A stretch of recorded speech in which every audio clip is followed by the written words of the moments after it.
I never expected my life to turn out like this. Not in a million years. From the window of my high-rise apartment in Greenwich, Connecticut, I could see the morning mist rolling over the neatly trimmed lawns below. It was the kind of neighborhood where every house had the same carefully pruned hedges, the same cobblestone driveways, and the same quiet, rehearsed charm. But behind those pristine white picket fences, I had come to learn, not everything was as perfect as it seemed. It had been 3 years since my father-in-law, Henry Whitmore, passed away. His death had been sudden, a heart attack in his sleep at 62. A well-respected accountant, he had provided well for his family, leaving behind a comfortable life for my mother-in-law, Margaret, and her 2 daughters, my wife, Lena, and her younger sister, Sophie. But comfortable wasn't enough for them. No, Margaret had a taste for luxury that far exceeded what Henry had left behind. I married Lena 5 years ago, believing I had found my perfect partner. She was smart, beautiful, and came from a family that seemed warm and close-knit. I admired their bond, their Sunday brunches, their Christmas traditions. I had lost my own parents young, so marrying into a family that prided itself on sticking together felt like a gift, a second chance at belonging. But somewhere along the way, I realized that what looked like love and loyalty was really entitlement and manipulation. I was the perfect target. I worked as a senior financial analyst at Whitman & Carter, one of the most prestigious investment firms in New York. My salary was substantial, but not infinite. I managed portfolios worth millions, making calculated decisions that impacted the wealth of powerful clients. Yet somehow, the biggest financial risk I had ever taken was marrying into this family. At first, I didn't notice the small ways I was being pulled into their financial web. Margaret had a modest public image, always talking about the importance of living within one's means, about humility and charity. But behind closed doors, she had a closet full of designer handbags and a kitchen stocked with imported wine. She donated heavily to the church, but it wasn't out of generosity, it was for status. She needed people to see her as a devoted widow still upholding her late husband's legacy. And then there was Sophie. Sophie, at 26, had grand dreams of becoming a fashion designer. She had talent, I'll give her that, but zero financial discipline. She landed a job at a high-end boutique in Manhattan, which should have been enough to support her lifestyle. But working around luxury only made her crave more.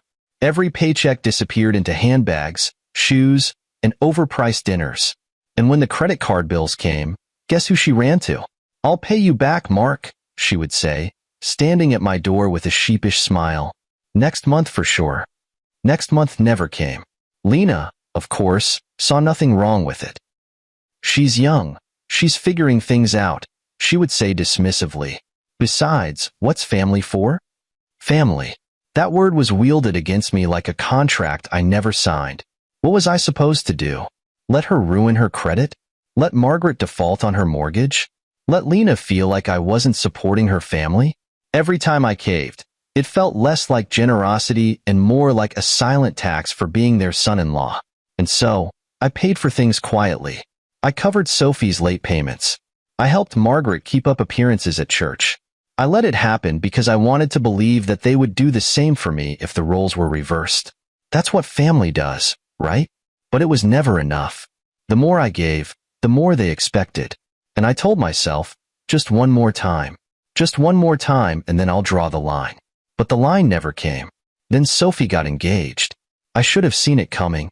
Margaret and Lena treated it like a royal announcement, gushing about how Ryan Carter, Sophie's fiancé, was an incredible catch. A young, ambitious chef starting his own restaurant, full of promise. Sophie beamed like a princess, talking about her fairy tale wedding. The dress, the venue, the flowers, the catering. And then, like clockwork, they turned to me. Lena's voice was soft, persuasive. "She only gets married once, Mark." Margaret played the guilt card. "Your father-in-law would have done this for her." Sophie? She didn't even pretend. "I know it's a lot, but I just want it to be perfect."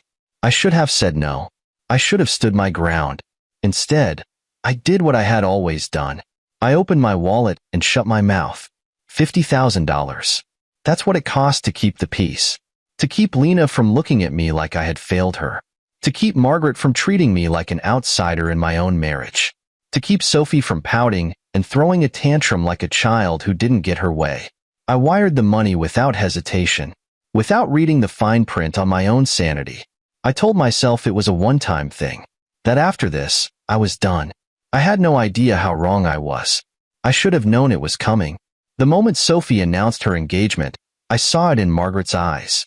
That calculated glint, the kind that appears right before she makes a request disguised as a compliment.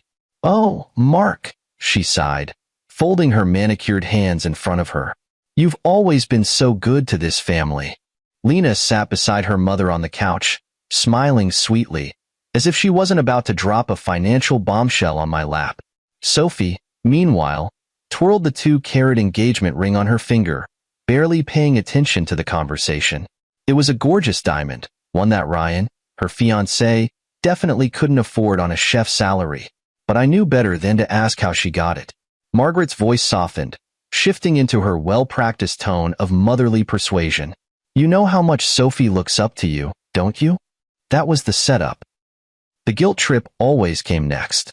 "She's been dreaming of her wedding since she was a little girl," Lena chimed in, reaching for my hand. "It would mean so much to her if everything was perfect." Perfect. That was the key word. This wasn't about Sophie getting married. This was about a performance. A spectacle meant to impress their friends, their church, their social circles. Still, I played along. "I'm sure Ryan's family will help out," I said, keeping my voice neutral. "His parents must be thrilled." Sophie rolled her eyes, finally tuning in. "They're not exactly wealthy, Mark," she scoffed, as if the idea itself was offensive. "And I can't just have some basic wedding because of that." Basic? I should have walked out right then. Instead, I let them continue. Margaret pulled out a folder. Yes, a folder, filled with cost breakdowns, vendor contacts, and venue estimates. It was color-coded. They had planned this down to the last detail before even asking me. Lena placed it on my lap like it was a gift instead of a financial trap. "It's not that bad," she said quickly, watching my face. I flipped through the pages, feeling my stomach tighten. The venue. The Bellwood Grand Hotel, the most expensive place in town. The dress. Vera Wong. Custom fitted. A price tag in the 5 figures. The catering. The town's most renowned chef. Not Ryan, of course. The decorations. Floral arrangements that cost more than a used car. I closed the folder. "Sophie," I said slowly, "this is extravagant." She pouted. "But it's my wedding." I turned to Lena. "You really think this is reasonable?" She squeezed my hand. "It's a once-in-a-lifetime event." "And what about Ryan?" I pressed. "Is he contributing?" Margaret sighed dramatically, as if I was being ridiculous. "Mark, you know how hard it is to start a restaurant. He's investing in their future." "Right. Because I wasn't already investing enough in theirs." "And I suppose you're helping out, too?" I asked her. Margaret gave me the most insincere smile I had ever seen. "You know I would if I could, dear," she said smoothly. "But with your father-in-law gone, things have been tight." Things have been tight. This from a woman who had a walk-in closet full of designer shoes and spent thousands on church donations just to maintain her status. I set the folder down. "I can't pay for all of this." For the first time, Sophie's sweet facade cracked. "But you make 6 figures, she snapped. "This is nothing to you." My jaw clenched. That was the moment. The exact moment when I realized that they didn't see my sacrifices as generosity. They saw them as obligations. As if my success automatically meant that my money belonged to them. I took a deep breath. I have other responsibilities. I have my own future to plan for. Margaret tilted her head, as if she was concerned. "Your father-in-law always put family first." There it was. The dagger in the heart. They always used Henry's name to manipulate me. To remind me that I was supposed to fill his shoes, to carry their burdens, to never say no. Lena rubbed my arm soothingly. "No one's asking you to do everything," she said gently. "Just whatever you can." I should have fought harder. I should have told them no and walked out. But instead, I hesitated. That was all they needed. Margaret reached over and squeezed my hand, as if the matter was already settled. "We knew you'd come through, Mark," she said warmly. The conversation shifted. Suddenly, they were back to discussing wedding details, ignoring the fact that I had never actually agreed to anything. I left that night feeling drained, but also trapped, because deep down, I knew what was coming next. The breaking point. The first official request came a week later. Sophie showed up at my apartment with teary eyes, claiming a deposit deadline was approaching for the venue. "It's only $15,000, she said, as if it was nothing. "I'll pay you back after the wedding." I knew she was lying. The next request came from Margaret about the dress fittings. Then Lena about catering deposits. Every time, it was urgent. Every time, it was the last time. I started dipping into my savings, then into the stocks my father left me. $5,000 turned into $10,000. $10,000 became $30,000. Then, before I knew it, $50,000 was gone. Gone. And not a single thank you. Not a moment of gratitude. Instead, they treated it like a transaction. Like I had paid my dues and that was the end of it. I told myself I had done the right thing. That this was what family did for each other. That it would all be worth it once the wedding was over. But what I didn't realize was that this was just the beginning. That after everything I had sacrificed, after everything I had given, they would still find a way to make me feel like nothing. And it would happen in front of hundreds of people. At the wedding I had paid for. With the woman I had loved standing right beside them. And when the moment came, when I walked into that venue and saw what they had done, I wouldn't argue. I wouldn't fight back. I would simply walk away. And when they called me the next day, I would ignore every single call. I woke up that morning with a sense of dread sitting in my chest like a stone. It should have been excitement. After all, today was the big day. The one I had been financially strong-armed into funding. The one that had drained $50,000 of my hard-earned savings. The one I had sacrificed my own future to make perfect. But I wasn't excited. I was exhausted. I stood by my apartment window, staring at the morning mist rolling over Greenwich Avenue, coffee in hand. It was still early, the city not yet fully awake. Today should have been a celebration. I should have been looking forward to seeing Lena, my wife, dressed beautifully, standing proudly beside her sister. I should have felt like part of the family, like I had done my duty, like all those years of giving and giving and giving had finally earned me my place. But something inside me knew better. There was a meeting I couldn't avoid. An investment analysis with international clients that had been on the books for months. I had planned my schedule down to the minute. The meeting would wrap by 10 a.m., and I'd have just enough time to change, grab a quick bite, and make it to the First Presbyterian Church by 1 p.m. for the ceremony. I had told Lena in advance. "I promise I'll be there," I had assured her the night before. "I just need to get through this meeting, and I'll head straight to the church." Her lips had tightened.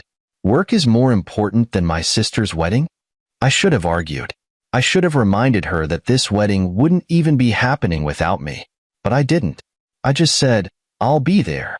I should have known that wasn't good enough. The meeting that cost me everything. The meeting started smoothly enough. Then, 2 hours in, a client from Shanghai threw me a curveball. "Miss Wilson," he said, addressing me formally, "can you explain your outlook on the Chinese market again? In more detail?" 20 pairs of serious eyes stared at me through the screen. The success of this deal could mean millions in profits for the firm. I checked the clock. 11 a.m. I still had 2 hours.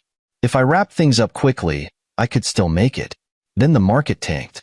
Chinese tech stocks plummeted, red arrows flashing across the screen like sirens. I felt my chest tighten. This wasn't just a routine drop. This was chaos. If I left now, I would be abandoning my responsibility to my firm, my team, and my reputation. If I stayed, I would be late to the wedding. What would my father have done? The answer was clear. I stayed. The meeting dragged past noon, then past 1 p.m. By the time we stabilized the market and secured the firm's investments, I was staring at the clock in horror. 2 p.m. I had missed the entire ceremony. My hands were shaking as I grabbed my phone. 26 missed calls. Most from Lena, a few from Margaret, a couple from Sophie. I didn't even bother listening to the voicemails. I threw on my suit, bolted out of my office, hailed a cab, and begged the driver to hurry. But Friday afternoon traffic in Greenwich had other plans. By the time I arrived at the Hyatt Regency, the wedding reception was already winding down. And the moment I walked through those doors, I realized something terribly, terribly wrong. The venue looked like a dream, exactly as expensive as it had been on paper. Gold chandeliers hung overhead, flickering over tables draped in white linen. The air smelled of fine wine and overpriced floral arrangements. Guests lingered, chatting in hushed tones, finishing their drinks. In the center of it all stood Lena and Margaret, wine glasses in hand, laughing at something Sophie had said. I made my way toward them, but before I could say anything, Margaret turned, her eyes gleaming with amusement. "Finally here," she said, taking a slow sip of wine. "Your seat has already been cleared." LOL. My stomach dropped. Lena smirked and clinked her glass against her mother's. Guests around them chuckled. Not with me, but at me. I swallowed hard, glancing at the tables. My place setting, the one I had paid for, was gone. All that remained was a crumpled place card on the floor with my name on it, stepped on and forgotten. I felt the weight of the moment settle into my bones. This was not a mistake. This was deliberate. Margaret knew I was coming. Lena knew I had done everything to be here. And yet, they had treated me like an afterthought, like someone who didn't matter. The same person who had funded this entire wedding. I could have fought. I could have demanded an apology, called them out for their cruelty, reminded everyone in that room exactly who paid for this lavish event. But I didn't. I simply stood there, silent, still, detached. And then I turned around, and I walked away. The aftermath, a phone that kept ringing. That night, I sat alone in my apartment, staring at my silent phone, waiting for an apology that never came. Instead, the call started again. First Lena, then Margaret, then Sophie. I didn't answer. Then the text messages flooded in. How could you embarrass us like that? You humiliated Sophie on her big day. You've ruined your relationship with this family. You made us look bad at church. Not one of them said, I'm sorry. Not one of them acknowledged what they had done. By midnight, I had received over 30 missed calls. By morning, 52. And I ignored every single one. Because at that moment, I finally understood. I had never been part of this family. I had only ever been their wallet. And I was finally done paying. I woke up the next morning to the soft glow of daylight streaming through my apartment window. For a brief moment, I forgot what had happened the night before. Then my phone buzzed, and buzzed, and kept buzzing. I turned over and grabbed it off the nightstand. 52 missed calls. Most were from Lena, some from Margaret, a handful from Sophie, a few from unknown numbers, which I could only assume were wedding guests or relatives who had been fed some twisted version of the story. I knew what was waiting for me before I even opened my messages. The first one came from Lena, timestamped 12:03 a.m. I can't believe you just left. Do you even care about this family? Then came Margaret, 12:15 a.m. You humiliated us. People are talking, Mark. You embarrassed your wife. You embarrassed your family. Next was Sophie, 12:27 a.m. After everything we did for you, you couldn't even show up properly? You made me look bad on my wedding day. This was supposed to be about me, not your job. I let out a slow breath, scrolling through the rest. Message after message, all dripping with accusation. But not a single word of acknowledgement. Not one of them said, I'm sorry. Not one of them admitted they had been cruel first. Instead, I had become the villain. For being late, for leaving, for not sitting there like a good, obedient husband while they laughed at me. The longer I stared at those messages, the clearer everything became. This wasn't about me missing the wedding. This was about control.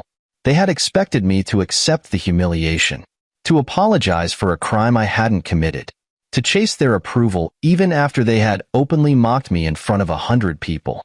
But when I walked away, when I didn't argue, fight, or beg for forgiveness, I had done something they hadn't planned for. I had taken back control, and they hated it. The silence that spoke louder than words. I got up, padded into the kitchen, and made myself a cup of coffee. It was a Saturday, which meant I should have been sitting at brunch with Lena and her family, listening to Margaret boast about how perfect the wedding was and how lucky Sophie was to have a husband like Ryan. Instead, I sat alone at my kitchen counter, phone in hand, deciding whether to engage or keep ignoring them. Then my phone buzzed again. This time, a voicemail from Margaret. I put it on speaker and leaned back in my chair. "Mark, dear, I know you're upset, but we really need to talk. People at church are asking questions. We need to get ahead of this before it gets worse. Call me back." I scoffed. This wasn't about fixing things with me. This was about damage control. About her reputation. Another buzz. A voicemail from Lena. "Mark, I don't understand why you're acting like this. You're making everything worse. Just answer your phone so we can figure this out." Figure what out? That her mother and sister had intentionally humiliated me? That she had stood there and laughed along with them? That the wedding I paid for had become a stage for my own humiliation? There was nothing to figure out, and I was done playing their game. I set my phone down, let it keep ringing, and took the first sip of my coffee. And for the first time in years, I felt free. The financial wake-up call. By mid-morning, I opened my laptop and logged into my bank account. $50,000. Gone. Just like that. I clicked through the transaction history, looking at the painfully clear breakdown. $15,000. Wedding venue deposit. $10,000. Sophie's dress fittings and alterations. $8,000. Catering prepayment. $7,000. Floral arrangements and event decor. $5,000. Church donations. Margaret's idea, of course. $5,000. Miscellaneous expenses, which probably meant luxury nonsense they didn't tell me about. I closed my laptop. I had spent more on that wedding than most people put down on a house. And for what? So they could mock me in front of a room full of guests? So I could wake up to 52 missed calls and messages blaming me? Something inside me snapped. I grabbed my phone, scrolled to a contact I hadn't dialed in years, and hit call. 3 rings. Then a familiar, steady voice answered. "Mark? It's been a while." James Holloway, my father's old attorney. The man who had handled his estate after he passed. The man who had warned me years ago to be careful about mixing family and finances. And the man who was about to help me get my money back. The first step toward freedom. I explained the situation, every detail. The wedding, the money, the way they had treated me, and most importantly, the financial burden they had expected me to shoulder forever. James listened without interruption, then let out a long breath. "Mark, you have every legal right to demand repayment." Those words settled over me like a weight being lifted. I had been trapped in their emotional manipulation for so long. I had forgotten that this was business now. James laid it out for me, step by step. File a certified demand letter requesting repayment. Attach all transaction records and invoices. Give them 30 days to respond before escalating further. It was clean, professional, unemotional. Exactly how I needed to handle this. "Are you sure you want to go through with this?" James asked. "This could change your relationship with them forever." I stared out the window, watching Greenwich come to life below me. I thought about the laughter at the wedding, the mocking smiles, the way Lena had stood by and said nothing. And I knew the answer instantly. "James," I said, my voice steady. That relationship ended the moment they cleared my seat. I ended the call, set my phone down, and took another sip of coffee. I had ignored their calls. Now, they were about to hear from me in a way they never expected. I had spent years being the man who said yes. Yes, to helping Sophie with her credit card debt. Yes, to covering Margaret's ever-growing church donations. Yes, to funding an extravagant wedding that wasn't even mine. And what had it gotten me? Mocked, humiliated, discarded. As I sat at my kitchen table, staring at my laptop screen, I realized something I should have known a long time ago. It didn't matter how much I gave. It would never be enough. So, for the first time in 5 years of marriage, I was about to say no. James Holloway, my father's old attorney, had laid out my options clearly. Step 1. Gather every financial record. Step 2. Draft a certified demand letter requesting repayment. Step 3. Give them 30 days to comply before taking legal action. It was a clean process, a professional one, but most importantly, it was on my terms. I pulled up my bank statements and started printing. $15,000, venue deposit. $10,000, Sophie's wedding dress. $8,000, catering. $5,000, floral arrangements. $5,000, church donations. $7,000, miscellaneous family expenses. Each transaction stared back at me like a bad investment I had blindly walked into. I placed them neatly into a folder, then pulled up the document James had sent me. A formal demand letter, cold and clinical. Dear Mrs. Margaret Whitmore, Mrs. Lena Caldwell, and Mrs. Sophie Carter, this letter serves as a formal request for the repayment of $50,000, which was provided for the wedding of Mrs. Sophie Carter, under the understanding that the funds were to be considered a loan. Per the enclosed financial records, the breakdown of expenses covered is as follows. List of transactions attached. To resolve this matter amicably, I request a structured repayment plan beginning immediately, with a monthly installment of $500. Failure to respond within 30 days will result in further legal action. Regards, Mark Caldwell. I stared at my own name at the bottom of the document. This was who I had become now. Not a provider. Not a silent financier. A man who kept receipts. By the time I drove to the post office, my phone was still buzzing. More missed calls. More texts. But I had long since stopped reading them. The post office was quiet, the kind of place where the air smelled faintly of cardboard and ink. As I handed the certified letter to the clerk, I felt something shift inside me. This wasn't a conversation anymore. This was business. Certified mail? The clerk asked, looking over the address. Yes, I said. I need proof that they received it. She stamped the envelope, nodded, and slipped it into the outgoing tray. Just like that, it was done. The next time they called me, they wouldn't be ignored. They'd be served. That evening, I sat in my apartment, glass of whiskey in hand, waiting for the explosion. And at exactly 8:17 p.m., it came. My phone rang. Lena. I let it go to voicemail. Then another call. Margaret. I let that one ring too. Then Sophie. Then Margaret again. I took another sip of whiskey and waited. Finally, at 8:39 p.m., my phone buzzed with a text from Lena. What the hell is this, Mark? A lawyer? A loan? Then another. Are you serious? We're family. Family. That word meant nothing to me anymore. I typed out a single response. Check the documents. You have 30 days. Then I muted my phone and turned off the lights. The next morning, the confrontation. By 10 a.m. the next morning, my doorbell rang. I already knew who it would be before I checked the intercom. Margaret. Lena. Sophie. They stood at my doorstep, dressed as if they were heading to a funeral, which, in a way, they were. The funeral of their free ride. I let them in. Margaret wasted no time. Mark, what the hell is this? She snapped, waving the letter in my face. Are you really suing us? I didn't blink. I'm requesting repayment, I said evenly, gesturing to the couch. Sit down. Lena's face was flushed with anger. You actually got a lawyer involved? You couldn't just talk to us? I folded my arms. Like you talked to me at the wedding? Sophie crossed her arms, looking offended. That was just a joke, Mark. You're seriously making a big deal out of nothing. Nothing. $50,000 was nothing. I pulled out the documents from my desk and laid them neatly in front of them. The wedding expenses breakdown. The bank statements. The repayment plan. $500 per month, 14% interest on late payments. Margaret gasped. Interest? I looked her dead in the eyes. If we were strangers, you'd be paying double that. Lena rubbed her temples. This is insane, Mark. We don't have this kind of money. I shrugged. Then you should have picked a cheaper wedding. Margaret glared. People at church are already talking about this. If we don't fix this, our reputation? I cut her off. Not my problem. The words felt better than I expected. Sophie scoffed, leaning back against the couch.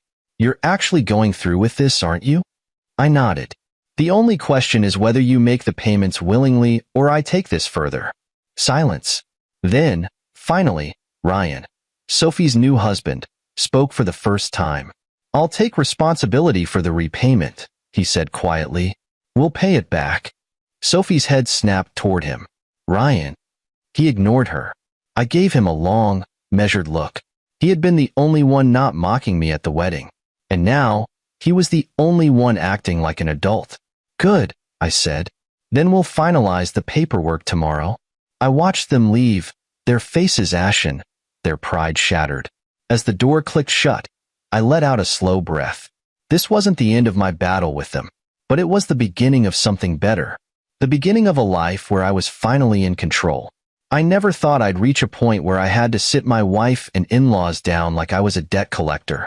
But here we were. I arrived at Holloway and Associates, the law firm that had once handled my father's estate, at 9 a.m. sharp. The receptionist greeted me warmly, leading me into a large conference room lined with dark mahogany bookshelves. At the head of the table sat James Holloway, my father's former attorney and the only man I trusted to handle this. He was a no-nonsense type, sharp-eyed and calculated.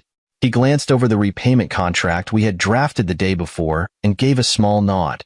"They'll push back," he warned. "They'll try to guilt you, manipulate you, maybe even threaten to cut ties. Are you ready for that?" I exhaled slowly. "They already cut me out," I said. "Now it's just paperwork." He slid a stack of documents toward me. "They sign today, or we escalate." I liked how clean it was. No emotion, no arguments, just a transaction. At 9:30 a.m., the doors swung open. Margaret, Lena, Sophie, and Ryan walked in together. Margaret was dressed for battle. A tailored black blazer, pearl earrings, the usual fake air of class. Lena's expression was tight. Her arms crossed over her chest like a shield. Sophie looked like she wanted to be anywhere else. Ryan? He looked like a man who had accepted his fate. "Mark," Margaret began, forcing a smile. "This is completely unnecessary." I stayed seated, my fingers drumming lightly against the table. "It's necessary," I said evenly. "Sit down." They did. James slid copies of the repayment contract across the table. "This is the repayment plan," he said in a steady, practiced tone. $500 per month, due on the 5th of each month, with a 14% late fee applied to missed payments. Margaret picked up the contract as if it physically disgusted her. "You're treating us like strangers," she snapped. "This is family, Mark. Family doesn't do this to each other." I leaned forward, keeping my expression blank. "Family doesn't mock you in public," I said. "Family doesn't use you as a blank check. And family doesn't take 50 grand and expect to walk away without consequences." Margaret's jaw tightened. Lena spoke next, her voice sharp with frustration. "We could have talked about this privately," she said. "You didn't have to get lawyers involved." I tilted my head. "Like you talked to me at the wedding?" "Oh wait, you didn't." Her face flushed. She knew I was right. Sophie let out an exaggerated sigh, flipping through the contract like it was a personal attack. "This is going to take years," she muttered. "I don't even know if we can afford this right now." Ryan, who had been silent the whole time, finally spoke. "We'll pay it," he said, voice firm. "We just need some time."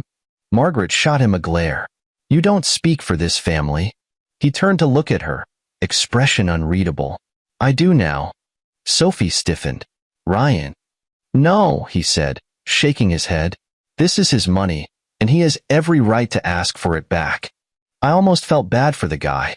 Almost. Margaret turned back to me, switching tactics. Her face softened, her tone lowered into false warmth. "I know this is about more than money," she said. "You're hurt, and I get it. We should have been more understanding at the wedding. But let's not destroy our family over this." "Destroy our family?" I nearly laughed. "What family?" I asked, watching as her mask slipped for a fraction of a second. "You cut me out the moment I wasn't useful anymore," I continued. "The moment I stopped giving." Lena shifted beside her mother, looking like she wanted to say something. Maybe defend herself, maybe plead. But I didn't care anymore. I wasn't looking for an apology. I was looking for a signature. I reached into my briefcase, pulling out one last document. "If you don't sign today, we proceed legally," I said simply. Margaret's lips thinned, her carefully maintained composure cracking. "You'd really take this to court?" she hissed. I stared at her without blinking. "Try me." The signature that changed everything. The silence in the room was thick, tense. Then Ryan reached for a pen and signed his name first. Sophie gasped. as if he had just betrayed her in front of a firing squad. "Ryan, what the hell?" she hissed. He ignored her, pushing the paper toward me. "My name is on that wedding, too," he said. "It's only fair." For the first time, I actually respected the guy. Margaret's hands were shaking as she signed next. She did it wordlessly, barely looking at me. Then came Lena. She hesitated, staring at the page, her fingers trembling slightly. "Mark," she whispered, "do we have to do this?" I met her gaze, voice calm, steady, final. "We're already doing it." She exhaled shakily, then picked up the pen. I watched as she signed her name, the ink sealing the reality of what she had done. She had chosen them over me, and now she was choosing to pay for it. Sophie was the last holdout. She glared at me, as if this was all my fault, as if I was the one being unreasonable. But there was nothing left to argue. I slid the pen toward her. "Sign," I said. Her eyes flicked to Margaret, then to Lena, then to Ryan, who was already standing up, done with this entire scene. With a dramatic sigh, she grabbed the pen and scrawled her signature onto the contract. It was done. The weight of it settled over the room like a final nail in a coffin. I gathered the papers neatly and placed them in my briefcase. Then, without another word, I stood up. James did the same. "You'll receive your first payment next month," he told them matter-of-factly. "Late fees apply after 48 hours. Margaret looked ready to explode. Lena looked ready to cry. Sophie looked like she wanted to throw the pen at my head. And I felt nothing at all. Without so much as a backward glance, I walked out of the conference room, stepping into the bright morning sun. And for the first time in years, I breathed easily. Because for the first time in years, they weren't my problem anymore. The moment I walked out of Holloway and Associates, I knew there was no going back. I had spent years bending over backwards to keep my wife and her family happy. I had drained my own savings, sacrificed my own time, and ignored the red flags waving in my face. But now, the roles had reversed. I no longer had to chase their approval. I no longer had to pretend to be part of their family. Now, they had to answer to me. And I could tell, from the moment they signed their names on that contract, that they absolutely hated it. A month passed before I heard from any of them. Not through calls or texts. I had muted them weeks ago. Not through awkward family dinners. Those were officially a thing of the past. No, the first sign of life came in the form of a bank notification on the morning of the 5th. Incoming transfer, $500. Sender, Ryan Carter. I stared at the notification for a long time, sipping my coffee, feeling a strange sense of satisfaction settle over me. Sophie's new husband was the only one who had followed through. Not Margaret, who had thrown a fit over the repayment plan. Not Lena, who had accused me of treating them like strangers. Not even Sophie herself, who had fought me every step of the way. Just Ryan, the only person in that family who had shown even a shred of decency. That same night, as I finished up a late work report, my phone buzzed on the desk beside me. For the first time in weeks, I checked the caller ID. Lena. I let it ring. I wasn't interested in hearing more excuses or emotional manipulation. Then, just as I was about to put my phone away, a text popped up. "Can we talk? Please." I sighed. Part of me wanted to delete it on sight. But another part, the part that had once loved her, was curious. So, against my better judgment, I picked up the phone and called her back. She answered immediately. "Mark," she said, her voice tired, strained. "Thanks for calling." I leaned back in my chair, keeping my tone neutral. "What do you want, Lena?" A pause. Then she sighed. "Is this really what you want? For us to be like this?" I almost laughed. Like what? Like two people who didn't pretend anymore? Like a husband who finally woke up and saw through the lies? Instead, I simply said, yes. She let out a slow, shaky breath. "This isn't us, Mark," she whispered. "We were happy once." I closed my eyes, exhaling through my nose. Were we? Or had I simply been too blind to see the truth? "Maybe we were," I said. "Or maybe I was just the only one trying." She flinched at that. I could hear it in the way she inhaled sharply. For a moment, there was nothing but silence. Then, in a small voice, she asked, Do you think we can fix this? And that's when I knew. She still didn't get it. She still thought this was just a fight we could smooth over. Like I hadn't spent years as their financial safety net. Like they hadn't laughed at me in front of 100 people. Like they hadn't destroyed the very foundation of our marriage with their greed. So, I gave her the only answer I had left. No, Lena, I said softly. We can't. She didn't respond right away. But when she did, her voice cracked just slightly. I see. I hung up before she could say anything else. Because there was nothing left to say. Over the next few months, I started hearing whispers through the grapevine. Margaret, the woman who had once been a pillar of the First Presbyterian Church, the woman who had thrown around money like it grew on trees, had started falling from grace. Her weekly church donations? Gone. Her designer shopping sprees? Non-existent. Her influence at church events? Rapidly fading. Without my financial backing, she was struggling to keep up appearances. And people were noticing. She's been, quieter lately, one of my former church acquaintances mentioned in passing, not as involved in fundraisers. Some people are saying her finances took a hit. I didn't confirm or deny it. I just sipped my drink and let them speculate.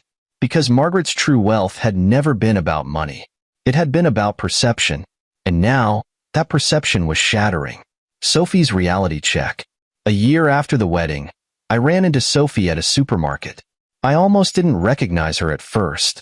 Gone were the expensive clothes, the perfectly styled hair, the designer handbag swinging off her arm.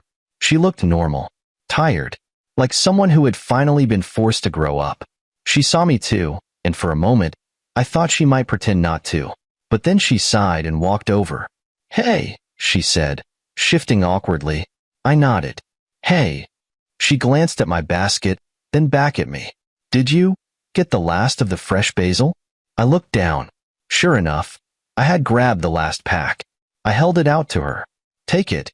She blinked, then laughed softly, taking it from my hand. Thanks, she muttered. For a second, I almost walked away. But then she bit her lip and said, Ryan makes the payments, you know? I met her eyes. Yeah, I know. Her shoulders sagged a little. I know I was awful to you, she admitted. And I don't expect you to forgive me, but I just wanted to say it. I studied her for a long moment. Then I simply nodded. Noted. And that was it. No dramatic apologies. No attempts to rewrite history. Just acknowledgement. And honestly, that was enough. The man I had become. 3 years after the wedding, my life looked completely different. I had become the youngest partner at Whitman & Carter, my firm recognizing the work ethic I had poured into every deal. I had joined a mentorship program, helping young professionals navigate their own financial independence. And best of all, I had no more financial deadweight. No Lena. No Margaret. No Sophie. I had rebuilt my life on my own terms. And I had zero regrets.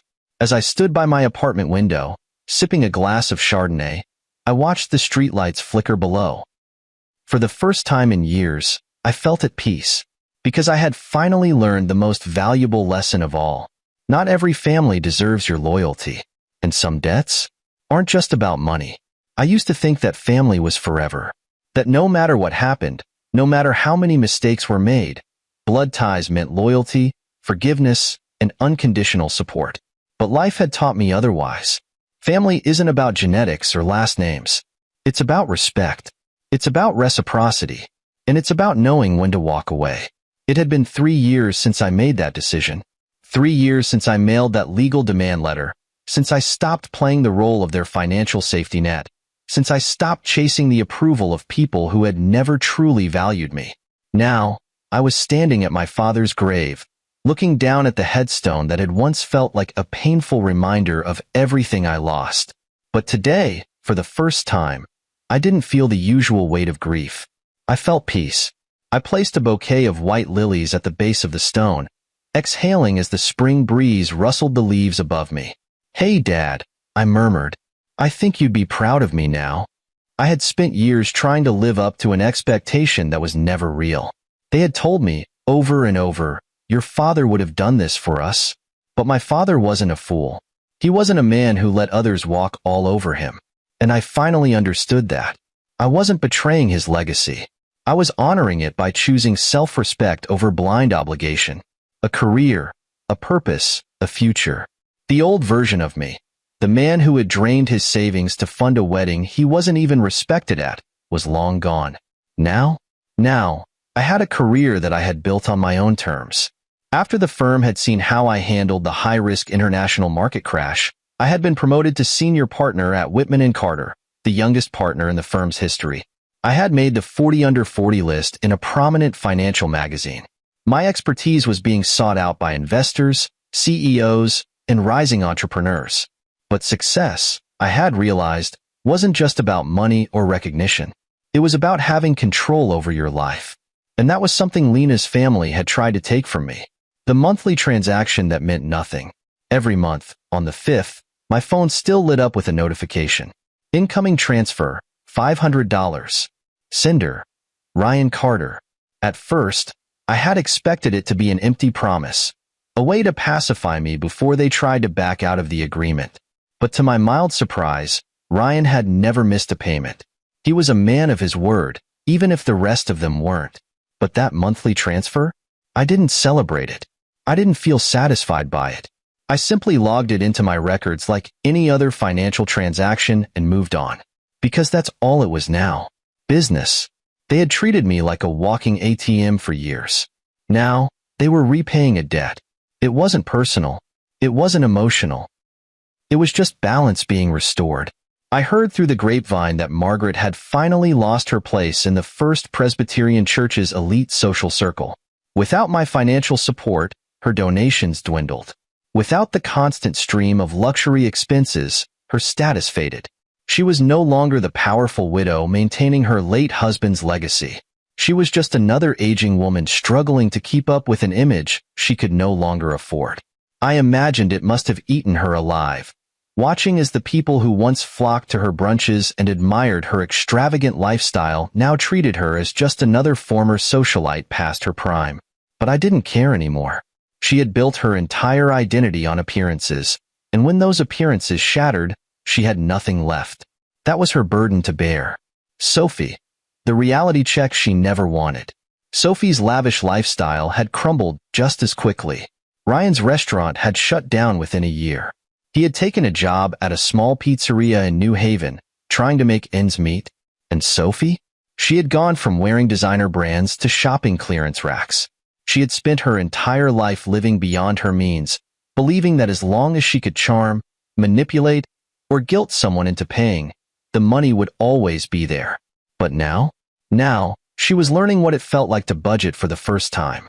And she hated it. I ran into her once, at a grocery store, months after everything had settled. She had looked at me with awkward discomfort, shifting uncomfortably as if debating whether to acknowledge me or not. In the end, she muttered a brief, quiet apology, though it had taken years for her to get there. But by then, I didn't need it anymore, because I had moved on. The final closure with Lena. Lena had been the hardest to forget. Even after everything, the wedding humiliation, the betrayal, the financial manipulation, there had been a time when I had loved her. And for a while, that love had made it difficult to let go completely. But the last conversation we ever had was short, simple, and final. One night, months after we had gone our separate ways, she sent me one last message. I just wanted to say that I hope you're happy. I hope you don't hate me. I stared at the words on the screen for a long time, and then I typed back my final response. I don't hate you. I just finally learned to value myself. Then I deleted her number. And just like that, she became nothing more than a chapter one had closed for good. A future that was finally mine. I had rebuilt my life from the ground up. I had reclaimed my financial independence. I had learned the power of saying no. And now, I had a career I loved, new friendships I trusted, and a future I controlled. As I stood in my apartment, sipping a glass of Chardonnay, looking out at the twinkling city lights, I smiled to myself. Because for the first time in years, I was truly free. No debts, financial or emotional. No regrets. And no more people who only saw me as a wallet, rather than a man. Life didn't always go the way I planned. But I had finally learned the most valuable lesson of all. You don't owe anyone your loyalty just because they share your last name. And some investments are better left unmade.